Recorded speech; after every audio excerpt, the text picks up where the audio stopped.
All right, welcome everyone to PermaPuheet PermaTalks last evening of this season 4. Today we have a very interesting topic. We have introduction to Luontoliitto, or the Nature Conservation Society, and we have Sami Säunevirta talking about that. And then his colleague Francisco Sanchez will be talking about large carnivores and their place in ecosystems. And yeah, like always, there will be a recording of this session, but yeah, looking forward to hearing what Sami and Francisco have to say. So without further ado, I will pass over to you, Sami. Go ahead. Thank you, and good evening, everyone. My name is Sami Säunevirta, and I'm a manager of the Finnish Nature Organization. We are called in Finnish Luontoliitto.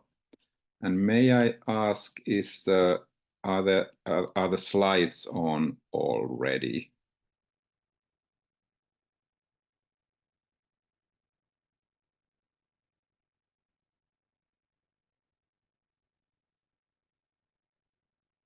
Yes, here they are.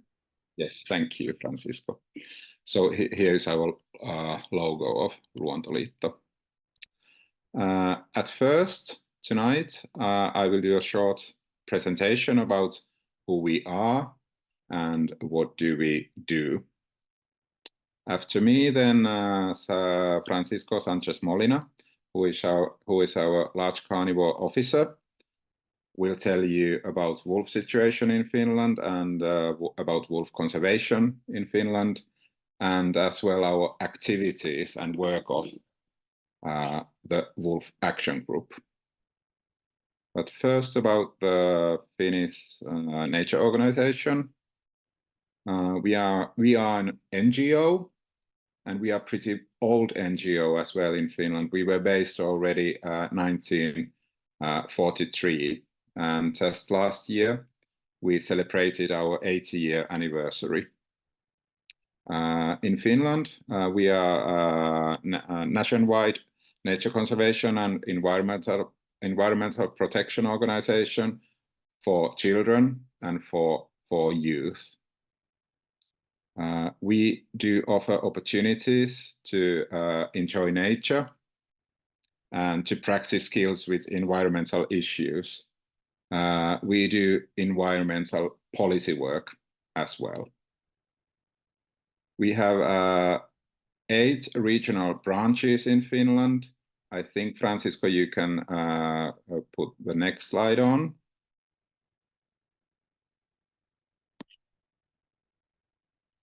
Okay, this is something else than our organization, but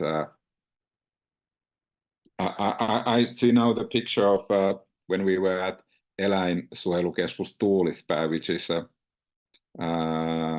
animal sanctuary in Somero. This is a picture of when we had a team building day and we were doing there some voluntary work.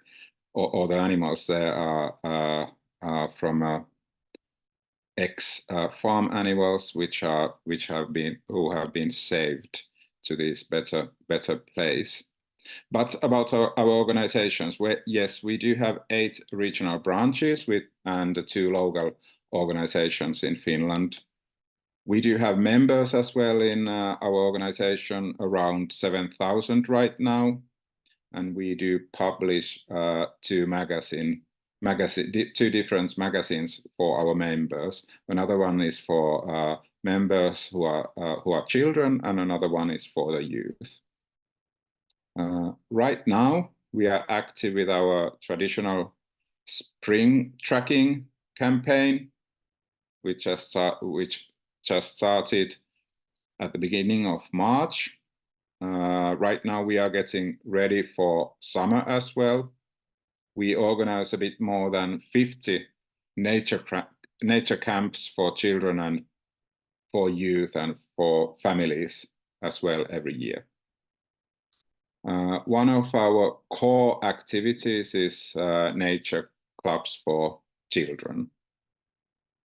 As an environmental organization, we do school visits school visits with different topics, like about forest conservation, about Baltic Sea protection, and the protection of wolves. We do cooperate with other organizations as well, like in Finland with Extinction Rebellion and with some other environmental education organizations in Finland, and with some animal rights NGOs as well. We have international connections. We are a member of European Climate Action Network and a member of Eurogroup for Animals, for example. I'm not sure about slides because I see only this. Yeah. I will tell a few words about this movie, which will be launched this month in Finland. It's called Once Upon a Time in a Forest. The main persons in this documentary, those are our activists from our forest conservation group. We will organize as well in Helsinki a shooting of this movie with English subtitles, and the day will be the 24th of April at a really nice movie theater called Orion in central Helsinki. After the movie, there will be a discussion with two activists as well who are performing in this movie.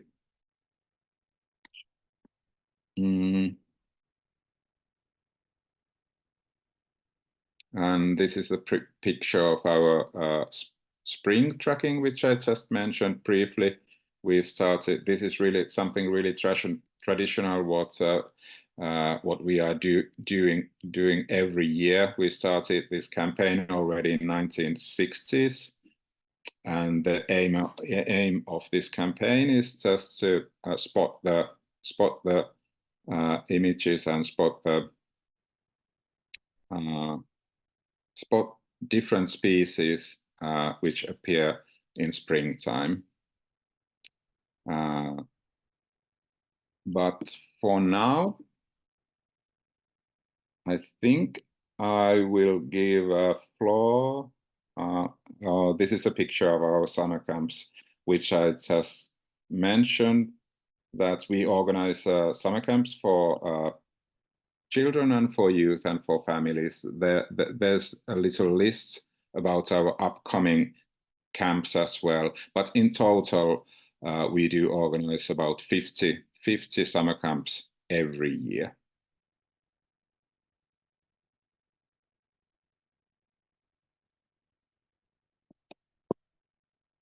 Okay. And now I will give floor to Francisco Sanchez Molina, who is our large carnivore officer in our organization, and he's leading as well one of our action groups called the Wolf Action Group. Thank you and welcome, Francisco. Thank you, Sami, and thank you for the invitation to the PermaPuheet. As Sami mentioned, I am the campaigner for the Wolf Action Group, which in Finnish is Luontoliiton susiryhmä, and I am an animal rights activist from Mexico.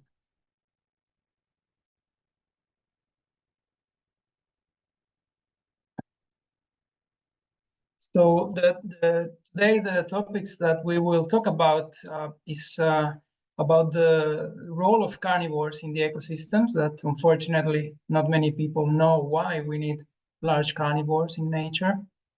And we will also talk about what kind of work we are doing in the Wolf Action Group to protect these species, and how we can develop the culture of coexistence, because these animals come from a large history of persecution. And towards the end, we will briefly give a few ideas of how people can actually help to enforce the protection of these animals. So to give you an historical background, predators, large carnivores, they come from a history of persecution by humans. And in the old times, they used to cover, the territory used to cover the whole of Europe.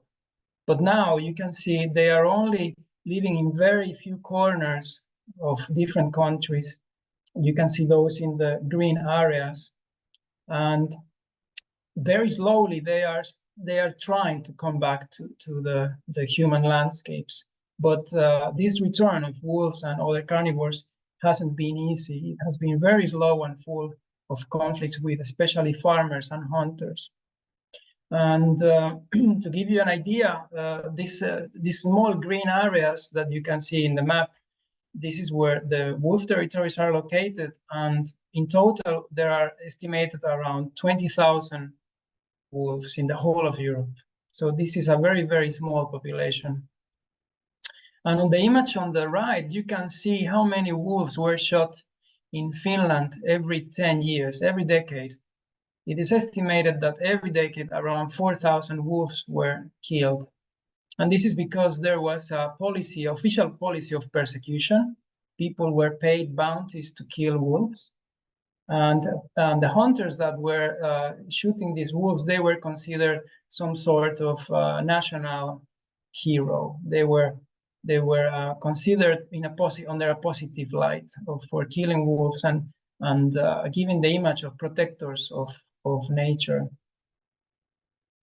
One interesting fact is that when the Hunters Association was established in Finland, the name in Finnish is Metsästäjäliitto. When it was established in 1921, one of its founding guidelines was the eradication of predators in the Finnish landscape. That was one of their founding principles, the persecution of wolves and predators. In terms of the current situation for the Finnish wolves, they are classified as highly endangered, and we have around 300 wolves in the whole of Finland, which is, as you can imagine, a very slow number. And they are distributed in about 43 packs.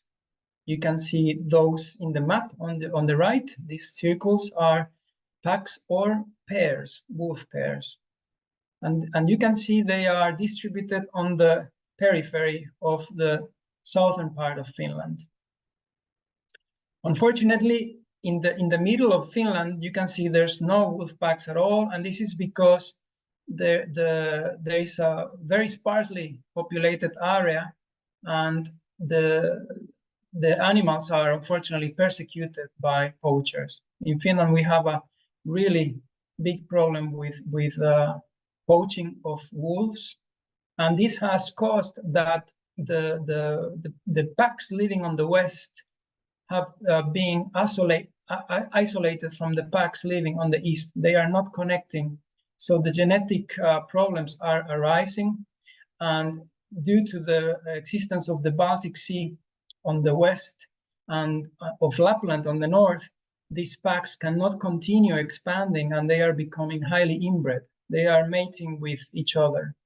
So this will cause severe problems in the near future, and it could lead to the extinction of the Finnish wolf population if nothing is being done.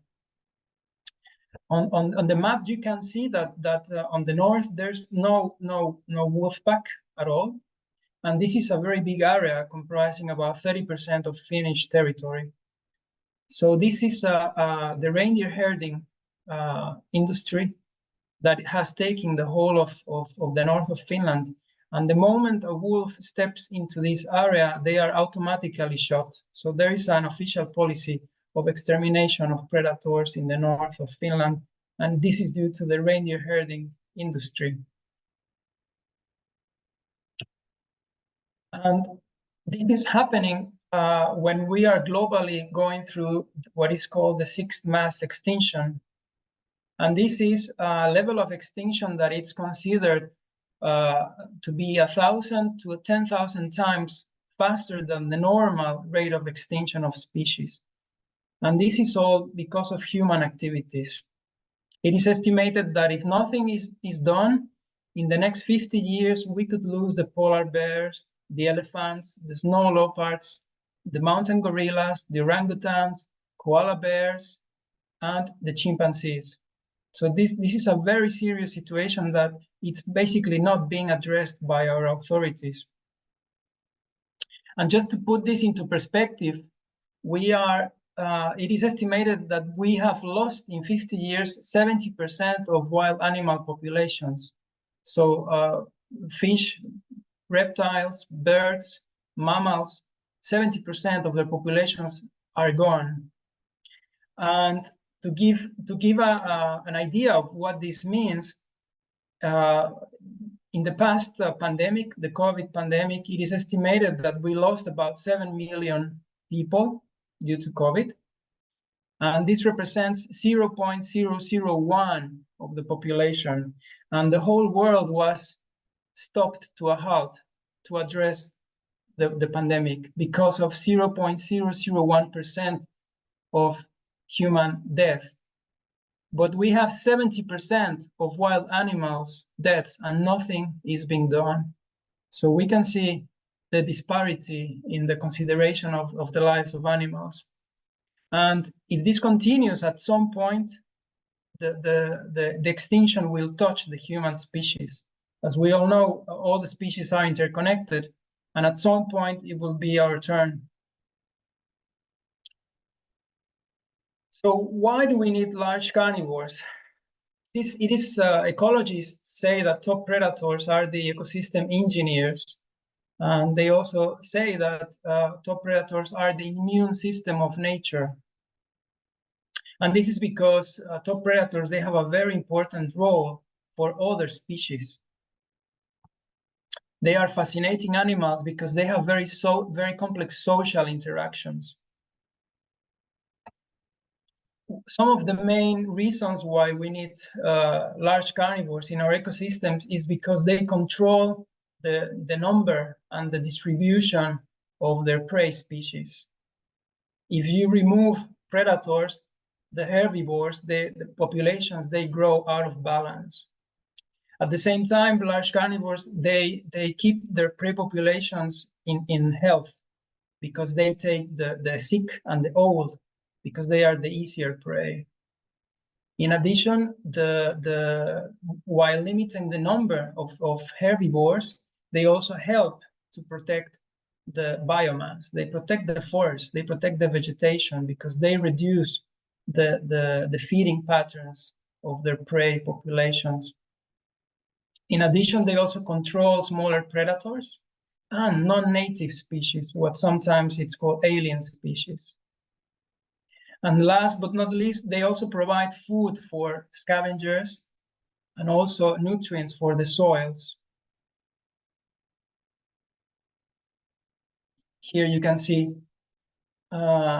graphic design of the interconnections of the presence of wolves in the landscapes. They reduce the amount of deer and moose, and they control the number of smaller predators like foxes. And this in turn promotes the availability of smaller mammals like rabbits and mice, which gives food to birds, to scavengers, and also controls the spread of diseases, for example, by controlling the population of wild boars, which can transmit the African swine fever, and also by controlling the population of deer, they control the spread of chronic wasting disease, that is a very serious disease in deer that it's been called the COVID of deers. And also they control the spread of ticks. As you may know, Finland has a very big problem with the spreading of ticks, and borreliosis has become a serious issue. And this is because of the lack of predators and the overabundance of herbivores and deer. So now that we know that it's important to live with predators, we have to take a look at what it means, what are the challenges that come with living with them, and we have to address that sometimes living with carnivores can indeed bring problems with animal farmers and also with unprotected pets. But the good news is that nowadays we have many tools to prevent problems from arising. And these are tools that can help both protect the farm animals and also protect the wild animals. So in Finland, the main challenges for living with large carnivores are three. The first one is, as we mentioned, the reindeer industry in the north. And these are animals that are living unprotected in the pastures of the north of Finland with no protective measures at all. And the moment a predator steps into that area, the solution is not to protect the reindeer, but to kill the predator.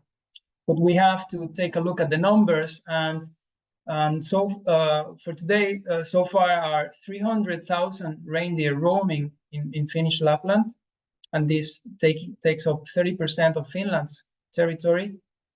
And so far, there's no willingness to take up preventive protective measures. So this is a very complex political situation, and that is, of course, very unsustainable, ecologically speaking, and of course, very unfair to the wild animals. The second main reason for allowing large carnivores in Finland is the tradition of using hunting dogs for tracking deer and elk. It is often mentioned by the hunting circles that wolves are a big problem for hunters, but if you look at the numbers, their claims do not withstand, because the amount of loss that hunting dogs suffer due to large carnivores is of about 0.1% of the mortality of hunting dogs. So this is almost negligible when compared to other causes of death. For example, traffic accidents account for 12% of the mortality, a much higher amount. And hunting communities, they don't complain about this, but they complain about the 0.1% losses suffered by large carnivores.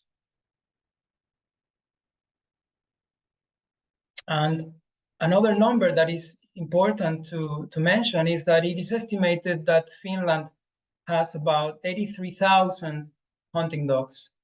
These are registered hunting dogs, but the number could be much higher. So 83,000 hunting dogs versus 300 wolves. So you can imagine the disparity of the situation. And the third most important challenge for accepting wolves in Finland is the fear of people, what they call the yard visits. And people claim to be afraid if they see wolf tracks or if they see wolves roaming in their neighborhoods. But one has to consider that in the last 100 years, there hasn't been any recorded attack of wolves on humans. And at the same time, we have to understand that for wild animals to come back, we have to accept that they will become habituated to the human presence. So seeing the tracks of wild animals should be something to celebrate and something normal that we should all start accepting if we really want to allow nature to recover. So what we need to do is to move from a culture of domination, from a culture of control and exploitation, to a culture of coexistence. So we have to move from a view of anthropocentrism to a view of biocentrism, where humans are just one amongst the rest of species.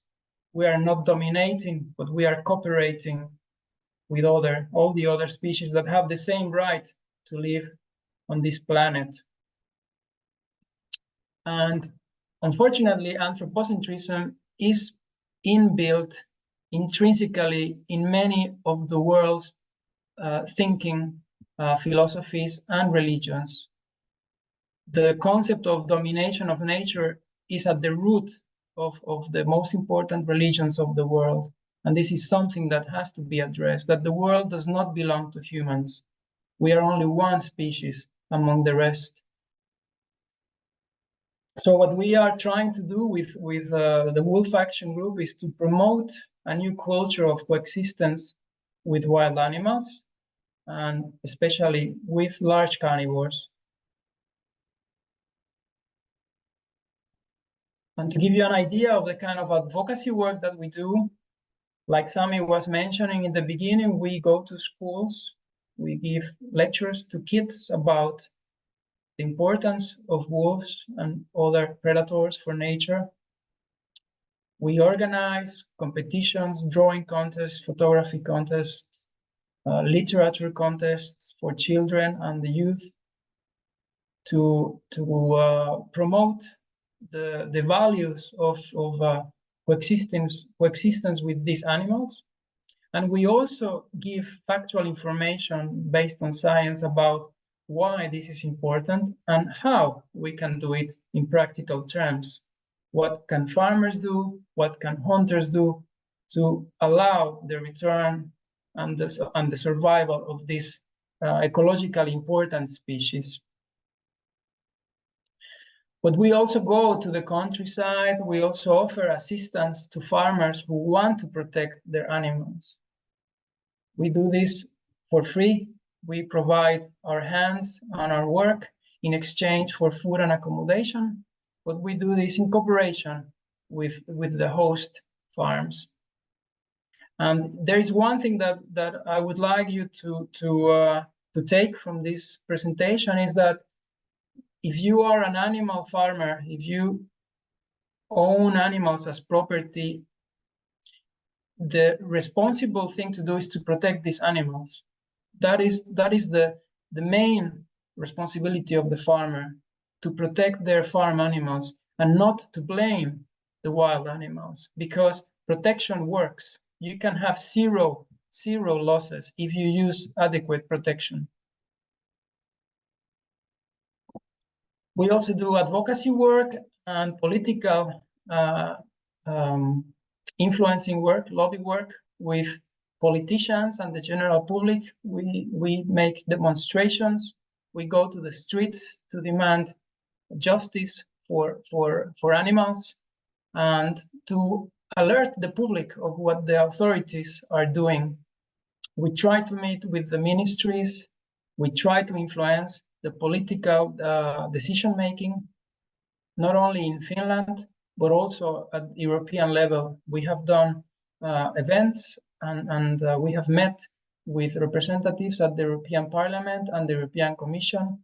We have done reports for the European Commission, and we are in constant communication with authorities in order to enforce European legislation that protects these animals, these species. And one of the main things that we are doing is to try to bring light to all the notions and myths that have surrounded the general public for decades and centuries, because wolves and other animals, unfortunately, are the victims of folk stories.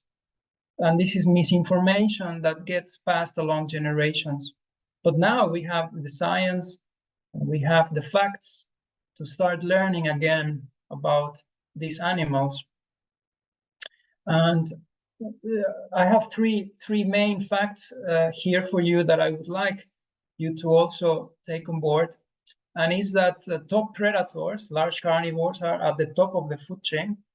And they do not need to be managed by humans because they are top predators. So they possess self-regulation mechanisms that control their population numbers. And this is, of course, backed by science. So the claim that hunting is needed to control the population of bears and wolves and lynx and wolverines, that is a notion, that is a myth that has to stop. If you let these populations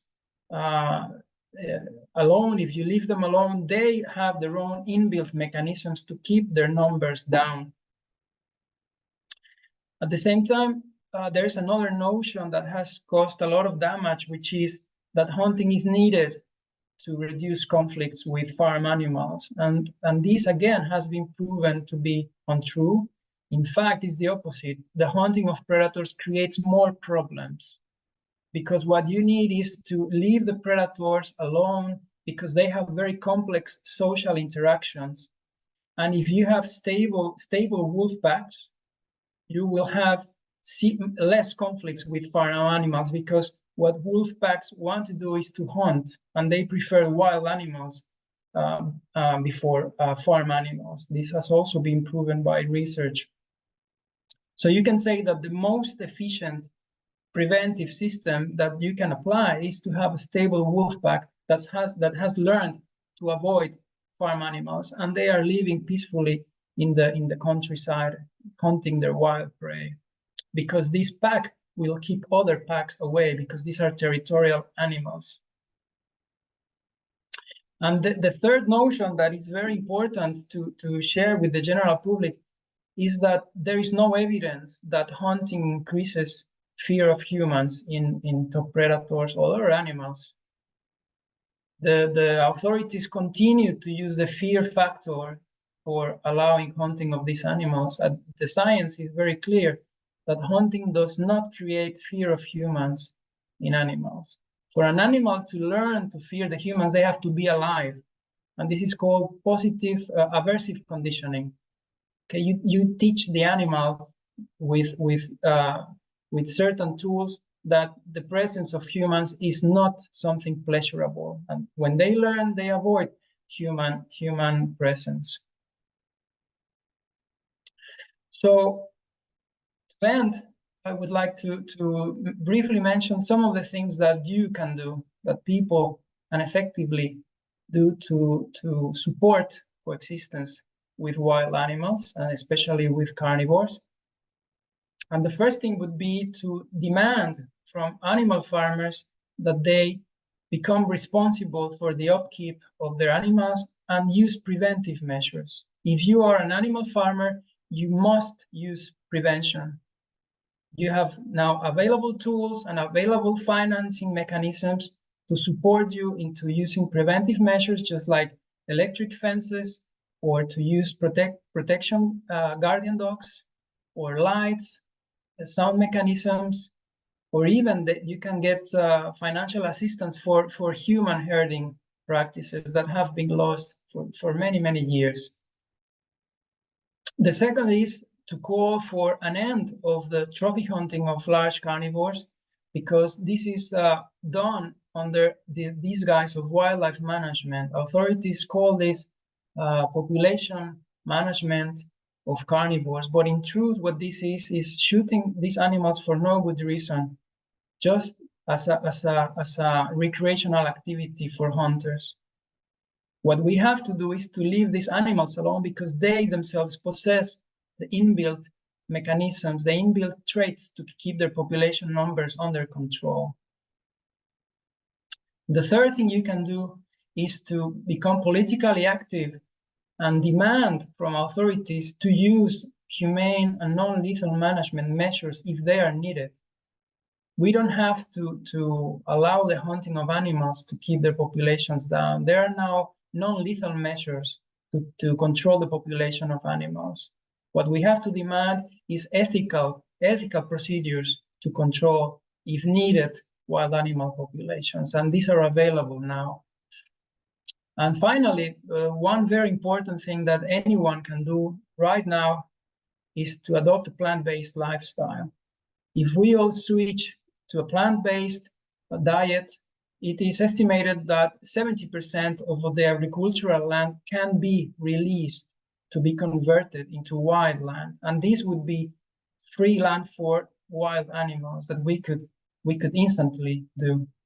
It takes very little nowadays to adopt this plant-based lifestyle, and this would be of enormous help for wild animals. So the idea that some animal lives matter less than others is what has created the problem we are living in. So with this, I thank you, and I would recommend that you follow us on social media and become active in speaking on behalf of wolves and all animals. Thank you so much.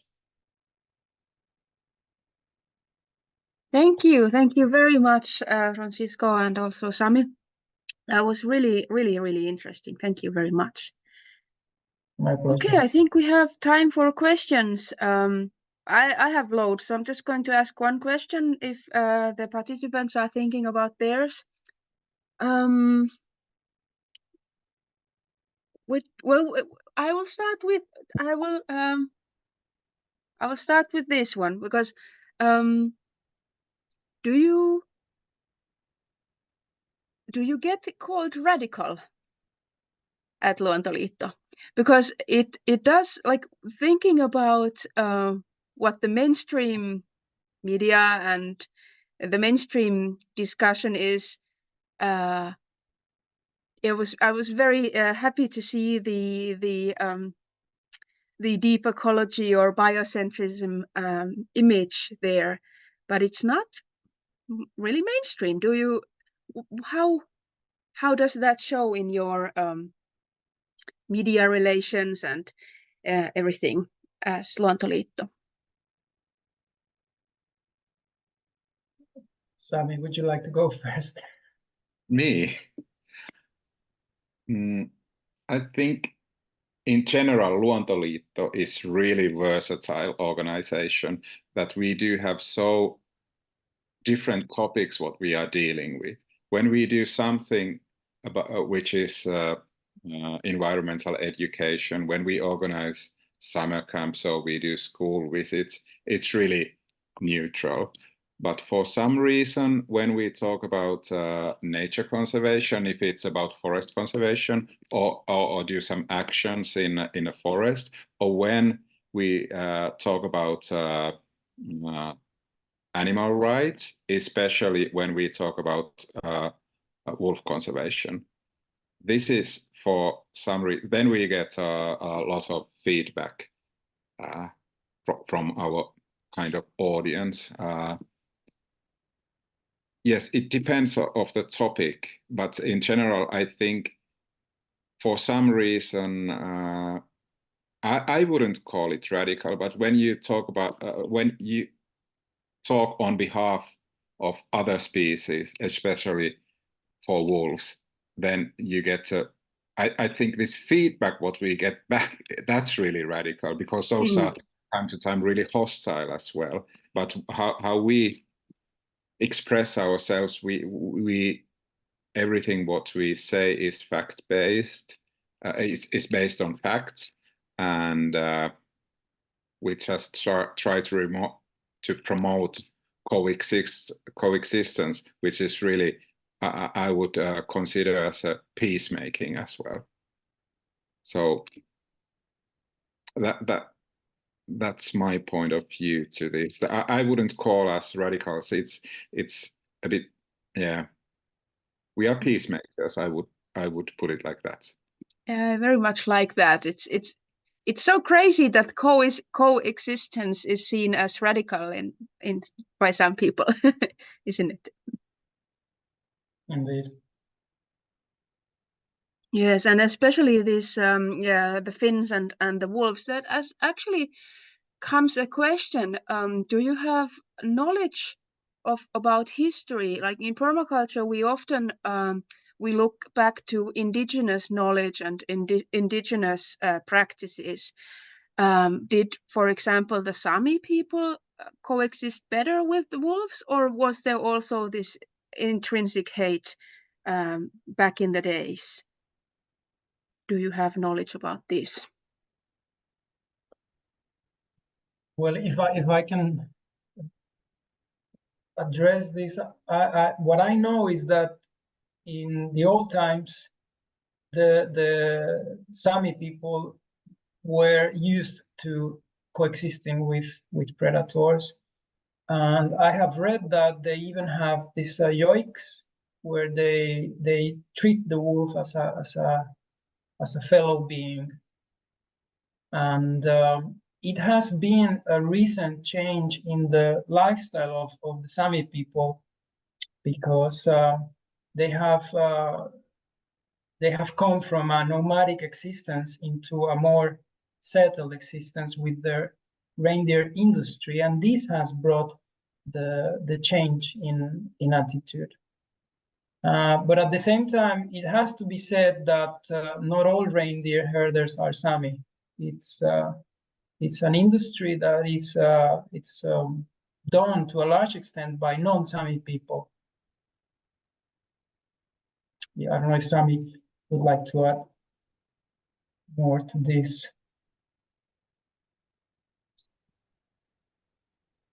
Yes, if we talk about in general reindeer herding area or Lapland, to protect large carnivores, especially wolves, it's really tricky, because we do have this policy of killing basically all, well, yes, all wolves, especially in reindeer herding area. And I have a feeling, but I'm not sure about this, but quite many reindeer herders, they, like Francisco said, that they call them to be part of Sami culture, which is not maybe in fact true. But yeah, it's a tricky question. But our aim is that there should be coexistence as well in Finnish Lapland, in reindeer herding area. And it's not a question only about Finnish Lapland. It's a question of Scandinavian wolf population as well. The Swedish Lapland, for example. Yes, yes. Well, it's the same question there as well with the Sami culture. Indeed, yes. As far as I've understood, the wolf packs that do reside up in the north, they often travel across nation borders. Yes, yes. No, but it was just an interesting thing to understand how was it earlier. Yeah. Does anyone else have a question at this time? Yes, I do. So first of all, you two, thank you very much for your presentations. Awesome. I have a very practical thing. So my Finnish learning is not keeping up with all the other stuff I'm learning. So my Finnish is pretty bad. How would I be able to contribute to Luontoliitto? Do you have like English working groups, or is it possible for me as like using English to be part of a group, or how does that work? Yeah, we do have international work, especially with the European authorities, such as the MEPs, members of the European Parliament and the European Commission. We engage with the authorities. To something. What do you want to contribute? I want to say something about the wolves. What do you want? I know the wolves, and I did with. Okay, you are here. Your mic is Celia on. and Becky, can you wait a little while? Sorry. Yeah, no problem. Let's just hear Francisco, and then you are the next. Yeah, sorry, go ahead. Replying to Dominic, the international work is very important for Luontoliitto in terms of large carnivores, but also in terms of forest protection and in general nature protection. We do have English speakers as volunteers, and we do a lot of political advocacy work with the European legislation. As you may know, that the European Commission is now facing a lot of pushback from the hunting and farming lobby. They are, as you know, the European elections are coming, so these lobbies are pushing for the politicians for reducing the protection of large carnivores, and the politicians, as they want to collect votes at this time of the year, they are pushing the Commission to downscale the protection of species. And this is all for political gain. This is nothing to do with ecology, nothing to do with the increase of damages. In fact, damages have decreased in countries such as Germany. So this is a very difficult time, very important time to get active. And if you, Dominic, or anyone else would like to become active, just contact us, susiryhmä@luontoliitto.fi, luontoliitto.fi. Yeah, sign me up. We can coordinate. Yeah, of course, sign me up. Yes, sure. Welcome you all. And as Francisco said, by the way, we just published today a press release about this. Or the Luontoliitto did send out a press release, what Francisco was just talking about. Thank you. Yes, welcome, Dominic. Okay, Celia, and I guess there's Becky with you. Do you want to comment now? You just need to unmute.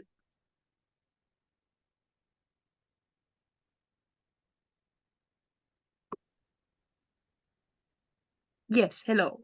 Hello. Yeah, thank you, Sami and Francisco, for the interesting presentation you have given to us, really. And and when talking about the wolves, I've lived with the Native American in South Dakota and how they coexisted. The Native American in South Dakota, they recognized the wolf as a spiritual partner. Within the areas, there's a connection between the wolf and that's how they coexisted, really. And the Native American used even to support, to feed the wolves. And some of the wolves, they were able to be tamed also as dogs, Yes, once they get food, because the wolves are not dangerous to humans if they get food. They only get dangerous really when they are being hunted and when they have to defend themselves. That's where wolves become dangerous to humans. Besides that, really, wolves can be tamed also, yes, and become dogs, as some of the dogs also have been there, really. But in Finland, really, the coexistence. But in Finland, really, there's been that, really, there's been a gap between the human, between us Finnish and the wolves, as based on the presentation of San Francisco. That's what thank you so much. Yes. That's an amazing comment. What I was also going to ask is maybe I was going to ask what is the status of the wolf in other European countries now, but maybe I will also expand it. Are there other good examples of places that coexistence is now already working or has always worked, or something like this? Yes, in fact, we were just a few days ago, we were invited by MTV3, this TV channel. We were invited to a discussion with the representative of the hunting association, Metsästäjäliitto. And one of our colleagues from Luontoliitto was there speaking with them, pretty much about this. And we mentioned one case of an European country that has a much better situation for wolves, which is Italy. Italy is roughly the same surface area as Finland, about the same size of Finland, but Italy has 10 times more humans and 10 times more wolves. So they have about 3,000 wolves in Italy. They are living mostly in the northern part of Italy, and there they have had 0 casualties related to wolves. They have been coexisting with wolves for decades, and the European Commission has invested quite many millions of euros in supporting coexistence programs between farmers and wolves. They have labels, ecological labels that guarantee if you buy certain products from those regions, these labels guarantee that these farms protect their animals and also protect wildlife. That they are not there shooting wild animals to keep their sheep free in the countryside. So they have this label called Terra di Lupi, which translates as land of wolves. So if you buy the sheep or the goat cheese, you know that you are supporting coexistence in those areas. So Italy is a very good example. And of course, there's other countries like Germany. In Germany, if you are a farmer and you suffer losses by wolves or wild animals, you can get compensation. The state gives you a financial compensation, but with the condition that you have used preventive measures. And this is very good because in Finland, we have the opposite. If you're a farmer and you suffer losses, you get compensation even if you haven't done any effort to protect your animals. So this creates a vicious cycle that you get money without doing anything. And many times this can create a perverse cycle, which you claim that animals have been killed by wolves when this is not true, just because you will get the money. And this happens, unfortunately, quite often, not only in the south of Finland, but also in the north with the reindeer herding industry. There's many claims of lost reindeer that are not proved by evidence because there is money involved. So there's many positive examples from different countries that could be and should be applied in Finland. But of course, we have unfortunate situation that the ministry in charge of protecting large carnivores is the ministry in charge of protecting the interests of farmers and hunters. So you can imagine that it's not the best situation for large carnivores to be in the hands of the Ministry of Agriculture and Forestry. What has to happen is that the protection of species should be transferred to the Ministry of Environment. In that way, then we could really expect the law to be taken seriously. But until that happens, I believe it will be very hard to have a fair situation. Yes, that's good. And this is something as well what we are working on now, that we are trying to find a way to lobby this, that there should be this change of authorities from, for example, wolf from the Minister of Agriculture and Forestry to the Minister of Environment. And I would be really happy to mention as well some positive examples, but right now unfortunately I do not have any, except I have a feeling that there have been some good examples as well in Romania, but I don't know the details right now. But that is something what I have understood, that attitudes towards wolves are pretty neutral or pretty okay in Romania, but they do have some kind of as well attitudes which are not that nice, but towards bears as well. So it might differ with countries what are the attitudes towards wildlife. But I would like to mention that there's one topic which we didn't talk about today, but that could be some other time. But we do have big problems in Finland with the poaching as well. That's this hostile attitude towards wolves.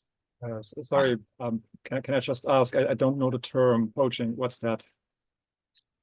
Illegal hunting. Okay, yeah, thank you. I think it's Wildern in German. Yes, Wildern. Yeah. Yes. No, it's true. It's quite interesting. Italy, no? Don't they have the legend that Rome was built on 4 hills and it was somehow nurtured by 2 wolves or something like this. So yes, it's definitely a complete different story that we have here, no? Yes. Some points I kind of saw on your map in the presentation. Croatia, kind of the Balkan states, they kind of have a huge population of wolves. Like it was all green there, so it would be really interesting to hear from them what they are doing. And the Baltic states is unfortunately not good situation for wolves. It is estimated that about every year around 700 wolves are shot every year. Okay. And this is just for trophy hunting. There's no reason for shooting these animals. It's just to keep the hunters happy, and they get the skins, and they get the animals for their walls, for their living rooms, and this is done for recreational purposes. One of the things we have to inform the public is that trophy hunting is happening in Europe, the same as what happens in Africa with elephants, with rhinos, with tigers, with lions. The same is happening in Europe with bears, with wolves, with lynx. Okay, but that's totally disgusting. Yeah, okay. But yes, I kind of can imagine that. So the thing probably is that in the public view, there's always Africa, and everyone kind of knows that. But for the European part, no one knows that, or like you know that, but the general public wouldn't kind of. For me, it's the first time I hear that.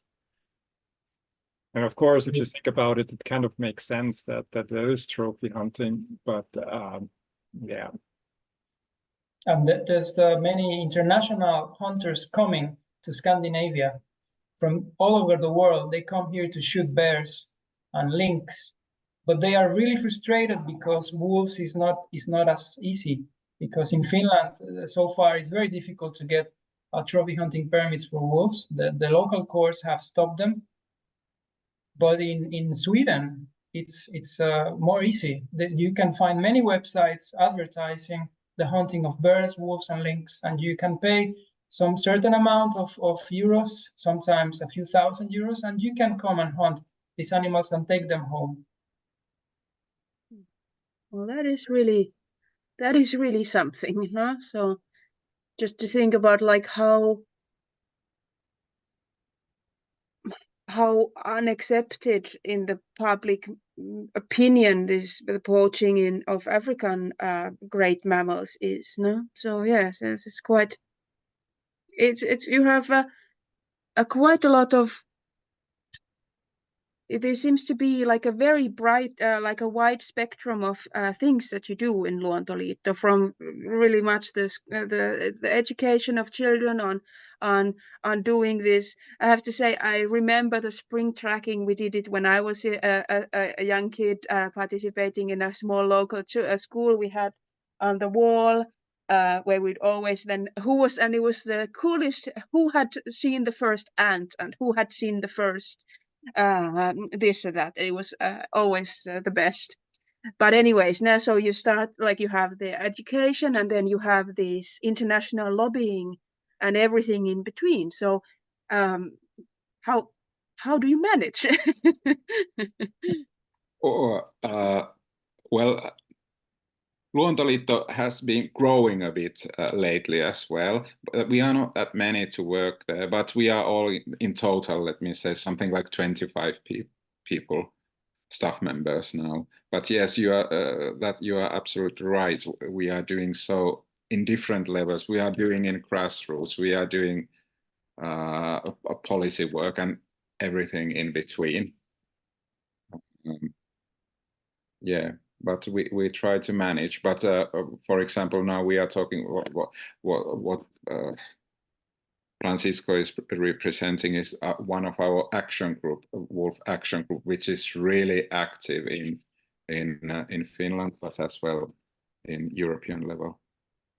It's a lot of work. Or what would you say, Francisco? Indeed. It's a long road, no?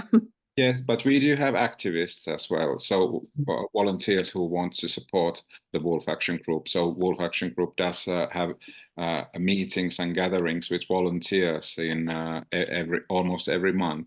Yes. Can I We will ask? actually, yes. We will actually have our next meeting on next Tuesday, 19th. If you want to join, just drop us an email and we will send you the link to the online invitation. Yes, those meetings are hybrid. So it's there's a venue as well where the meeting is, but you can participate online as well. Nice. Nice. Yeah.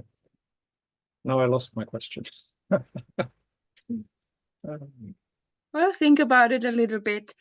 Does anyone else have comments? I think I think I have two more. Two more. I was just again coming back to the wolves, looking at the map of Finland, and I was quite surprised to see so much of the wolf packs and pairs on the west coast. I had somehow understood that they would be more in the east, and it was quite interesting also to hear that they was kind of that they are two different. I don't remember the word, but they are kind of genetically different, but genetically the same, and that is causing the problem. So, like, was the middle just hunted out, or like, why do we know why they have gathered on the west coast more than some other way? Well, one of the reasons that they have moved more to the west is because there's more deer, there's more food there. Yes, the laukonpeura, of course. Yeah, there's a lot of white-tailed deer, and of course there's also the problem that in the middle of Finland is very sparsely populated, so it's very easy for poachers to operate without being catched. So that's a problem. The authorities are not taking poaching seriously, and then the people who know about this, they are afraid to report it, or they just happen to belong to these circles, and because of this brotherhood, they have the law of silence. They don't say anything, even though they know this. So, like Sami was saying, poaching is a side topic that is a very big problem that needs to be looked into and discussed with the seriousness that it requires. Because in Finland, people obey the law. They are very dutiful in respecting the rules and what authorities say. But in terms of wild animal protection, is just not happening. And 30% of wolves are killed illegally every year, and it could be more. And so far, there's no resources, there's no effort into addressing the problem seriously. So we are trying to bring light to this situation, and if you are interested, we can also send you some links about this. We have posted about this on our social media. If you go to our Facebook channel, you can find there many articles about poaching, and we are trying, but of course, it's a big problem and it's not on our hands. So this is something that has to be talked about much more. Indeed, yes. Yes, and right now there is this really big case in Pohjois-Savo, in North Savo, in Lapinlahti, with the poaching ring where 34 hunters did participate, and those are and some of the poachers are from the local hunting associations. So, but like Francisco said, that there is a culture of silence as well. That where this happens, those are really small towns or small villages, and the community, which is really tight. There's a social pressure that people don't want to. Yeah, you have to do. Yes, yes. But this will go to a court now. This case has been delivered to prosecutors, and there will be a court case with this. And some people have said, oh yes, have said that this might be the first time when poachers might be jailed as well. But we'll see. But because it seems that that could be the only way to somehow prevent this, that they should get more strict punishment. Which if they're sentenced to time in jail, then it becomes like, oh, I could go to jail if I go poaching, and that's kind of then like you're more law-abiding probably than in that circles. But still, it's probably like in the middle of Finland, as you're saying, very rarely populated there. It's still like you don't get caught, or it's like who will kind of find out that you have been poaching there. So it's probably also like then public awareness of the people that are living there, kind of. So there could be poaching, we have to report or something, but it's like a multi-angle approach and how to approach the problem. And these cases, like which are now ongoing, it's been really organized as well. So it's not just random poaching, that they have had, people have had specific goals and what to do and how to do. So they have a tactic for that, and it's organized. It's like organized crime, basically. You kind of, if you want to break into that, you have to think like them. That's difficult. Yes, it is quite difficult. Also, this Finnish mindset, we are very law-abiding until the law doesn't agree with our own understanding of what is right and wrong, and then we do what we please, and that seems to be sometimes a problem, no? So everyone else should always follow the law, but we sometimes know better. Yes. Yeah. All right. Sorry. When I looked at the map, what I also thought is like, because they're all in the west, of course, because of the Peura, but I also thought, what about the actual highway that's dividing like the area on the left to the right? Is this a problem, kind of, because they have no passage actually getting there? Like the Tampere Helsinki there, the motorway, the big one.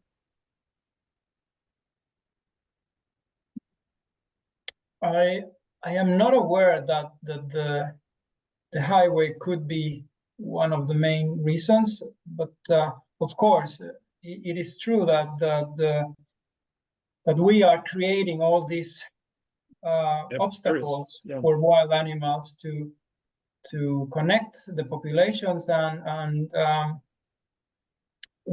this is also a very important topic that we have to address, that we have to provide corridors for wild animals. Yeah, I've been two years ago, the topic of rewilding became very popular in the permaculture community. So I was reading about rewilding and all these nature corridors that we actually should create to allow that kind of flow of wild animals. Yes, indeed. One of the proposals that we have had for many years, that actually Sami has brought it up with the ministry many times, is to establish a wildlife corridor in Lapland where wolves could migrate to the north without being shot. Yeah, that would be awesome, like a highway for them. Yeah, exactly.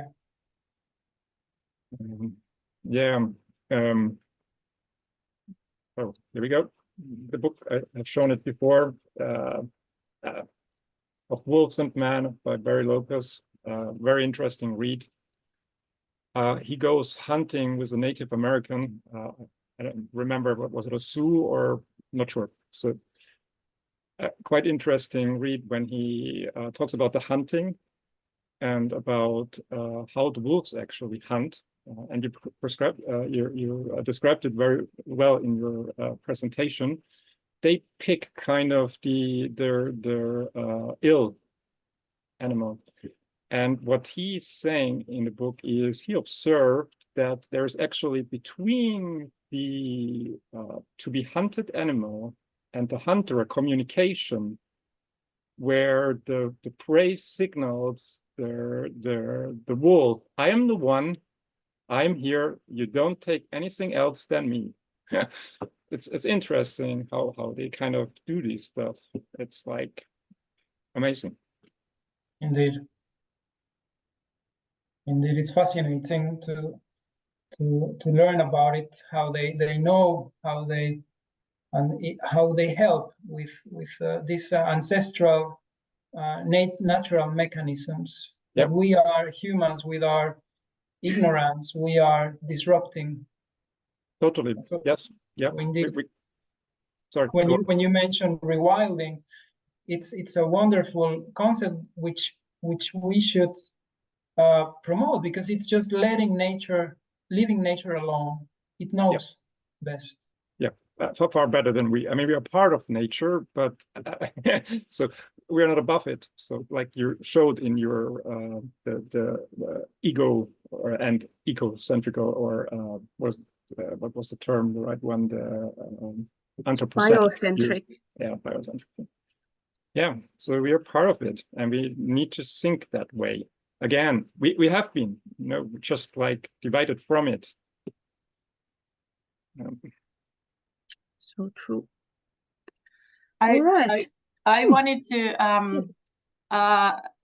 comment this Southwest Finland. I don't know if you have read about it or know about it, but for example, there's been this project, or there's this sheep farmer who had like about 50 sheep in Salo, and there's been like 2 packs of wolves, they've been in between, and they've been trying to work, or they've been having a project and working with WWF how to keep the wolves away from the lambs, and then they've had this like fencing for wolves, and also I don't know, did you not talk about the llamas? Because apparently llamas are the animals who are keeping the wolves away. So I don't know, is there like any like what kind of ways there are? Because also this farm was like doing this traditional biotope grazing and kind of nature work, and then many sheep were, last summer they were killed, which was kind of unfortunate because of all the effort they tried. So what other ways there are? What do you think for the farmers, especially in Southwest Finland, the farmers? Yeah, what I have read is that indeed they are using, some farms, they are trying sort of kind of experimental pilot projects with llamas, but there's also some other pilot projects with guardian dogs. These are big dogs that are trained. They grow with the sheep. They grow together, so they see the sheep as their family, and they live with them. And it has proven, they have done studies that prove that these guardian dogs are really successful in protecting the sheep. And WWF has a program for supporting these guardian dogs and these farms. And you can talk about zero losses, zero. Mm. If you combine livestock guardian dogs with also electric fences that are well maintained, because you should not let grass grow on the cables, because these are electric wires. So you have to cut the grass, keep it trimmed, keep it clean. So if you have well maintained electric fences and guardian dogs, and you put your sheep in the night in the sheds, and you keep active vigilance, you can talk about zero losses. It's possible. Maybe they don't put them for night. I don't know. Maybe Of course, it requires extra work. We have to we have to accept that it's extra work for the farmers, but this is a situation that requires effort from all sides. The authorities are doing their job in promoting financial help and giving assistance with materials, with compensations. So it's our job now to also put in a little bit of effort, because nature is disappearing. You know, we are losing nature, and it's considered to be equally dangerous challenge as climate change. The loss of species, the loss of nature. So it requires now effort from all sides. So it's just a matter of continuing the support and continuing the discussions, and we will surely manage coexistence. The German traditional way is walking with the sheep, like a shepherd, and then of course the German shepherd. So the dog, the guard dog, and that's still done. So they provide ecosystem services where they go over the pasture, kind of eat away the grass, and also fertilizing the area. So they have no problems actually with the wolf. It only happens like when you're on a farm and you haven't fenced them in and there is no guard dog, then you have opened it up for slaughter, basically, if there is a wolf pack around. Because the sheep also not understand, because they're kind of domesticated, they don't understand what they need to do to signal the wolf. So the wolf just goes wild. And in Finland, those I say this in Finnish, those are called laumanvartijakoira. I'm not sure what's in, but those are special breed for those purposes. Like I know, for example, Hungarian kuvas is one of those breeds. But those they had those dogs, for example, but I don't know, because it was at night. So is the dog there at night or what? I don't know. Yeah, what I remember, I'm sure it's a. Yeah, I'm sure it's a learning curve. Now I think we will suffer many losses before things work. Unfortunately, somehow I think that might be the realistic thing, and also our economical systems here in Finland, they are so tight. No, so it's very difficult probably for farmers to have paimen like a person watching.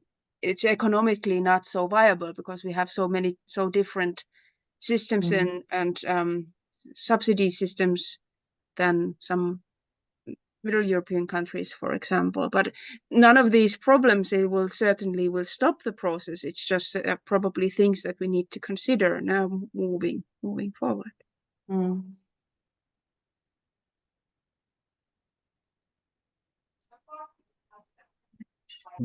Yeah. All right. Anyone else? Last comments? Last questions? Otherwise, I think I could discuss this all evening, but I think we need to let Sami and Francisco have their evening now. All right. Okay. I will then thank you, Sami. Thank you, Francisco. Thank you, everyone watching. We can stop the recording and then we can